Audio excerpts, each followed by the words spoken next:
Mi nombre es Alejandro Torres, soy catedrático de Derecho Constitucional de la Universidad Pública de Navarra y el tema que yo voy a tratar es básicamente el problema que se plantea con la financiación de la diversidad religiosa. En este sentido, cuando uno habla de cuestiones económicas puede apreciar claramente la diversidad de regímenes que hay en nuestro ordenamiento jurídico y la estratificación que hay entre distintos grupos de confesiones religiosas. El caso paradigmático es la financiación directa y la Iglesia Católica. Tradicionalmente, desde la Constitución de 1837, con motivo de la desamortización eclesiástica, el Estado asumió la financiación directa de la Iglesia Católica. Y esto pues, llegó a representar aproximadamente más del 12% de los presupuestos generales del Estado en 1850, cuando se firma el Concordato de 1851. Es, por lo tanto, una partida que ha agravado los presupuestos generales del Estado, a pesar de dos grandes intentos que hubo, uno en 1871, durante el gobierno de Amadeo de Saboya, siendo ministro don Eugenio Montero Ríos, y un segundo intento durante la Segunda República Española, que la Constitución del año 31, en el artículo 26, expresamente preveía la extinción en un plazo máximo de 2 años del presupuesto de obligaciones eclesiásticas. Pero ninguno de estos dos intentos llegó a fraguar, porque después de la Guerra Civil, con el Concordato del 53, se restaura toda la dotación de culto y clero y, por cierto, estas percepciones además estaban exentas del pago de cualquier tributo. De hecho, la asignación tributaria que tenemos actualmente es heredera de una evolución histórica. Se introduce en el año 1988, incluso con mínimos garantizados en los años 2000 a 2007, y con una forma de funcionamiento que a mi juicio ha beneficiado exclusivamente a la Iglesia Católica y que es difícil de justificar desde el punto de vista de la idea de la separación entre la Iglesia y el Estado. De este sistema de financiación han quedado excluidas las demás confesiones religiosas y significa que actualmente la Iglesia Católica percibe en torno a unos 300 millones de euros al año. Las confesiones que tienen los acuerdos del 92 perciben unas cantidades a través de una fundación pública, la Fundación Pluralismo y Convivencia. Son cantidades muy inferiores, hablamos de cantidades que han oscilado a lo largo del tiempo. Inicialmente eran 3 millones de euros, posteriormente subieron a 5, actualmente es poco más de 1 millón de euros.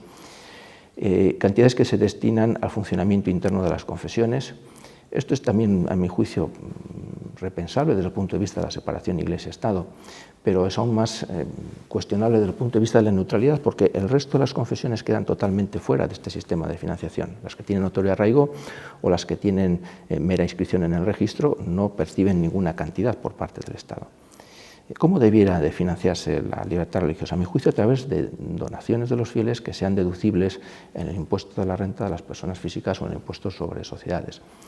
Actualmente estas deducciones solamente benefician a las confesiones que tienen acuerdo, lo cual deja fuera a todos los demás. Significa que, por ejemplo, un testigo de Jehová o una persona que sea mormona o que sea budista, pues no puede deducir las donaciones. Y esto, a mi juicio, creo que es un agravio comparativo, sobre todo porque debieran de ser los fieles quienes asumieran este compromiso. E igual ocurre si vemos lo que ocurre con otros impuestos, por ejemplo, con el impuesto de bienes inmuebles.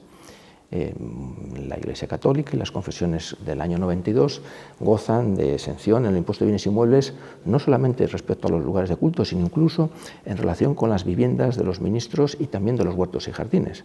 Y resulta difícil justificar qué relación puede haber entre un huerto y un jardín y el ejercicio del derecho fundamental de libertad religiosa. Es, a mi juicio, un tanto difícil de encontrar ese punto de conexión. Máxime cuando estas viviendas tienen un tratamiento fiscal mejor que el de la inmensa mayoría de los funcionarios públicos, que por supuesto tenemos que pagar el impuesto de bienes inmuebles, porque es así como funciona un sistema tributario justo, en base a un principio de generalidad a la hora de contribuir al sostenimiento de los gastos. Claro, cuando vemos el capítulo de los templos de las confesiones que no tienen un acuerdo de cooperación, vemos que éstas tienen que pagar el impuesto de bienes inmuebles, y esto obviamente resulta muy oneroso. Resulta muy oneroso sobre todo cuando estamos hablando del ejercicio de un derecho fundamental que no debiera de estar sujeto a gravamen.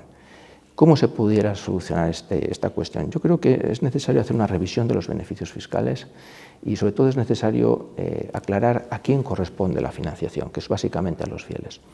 Miren, si vemos el caso de la Iglesia Católica, tenemos 300 millones de euros al año, entre 10 millones de practicantes son 30 euros, que además son por cada practicante y año, que además son deducibles en el impuesto de la renta de las personas físicas en un 80%, es decir, de esos 30 euros, el 80%, 24 serían deducibles. Yo pienso que es ahí donde radica la mentalización de los fieles, el ejercicio de transparencia y sobre todo la neutralidad, es decir, que los mismos beneficios fiscales se apliquen a todas las confesiones inscritas y que realmente nuestro Estado sea verdaderamente neutral y trate a todos por igual, que es lo que dice la Constitución, que ninguna confesión tendrá carácter estatal y que no se puede discriminar a los ciudadanos por motivos religiosos. Gracias.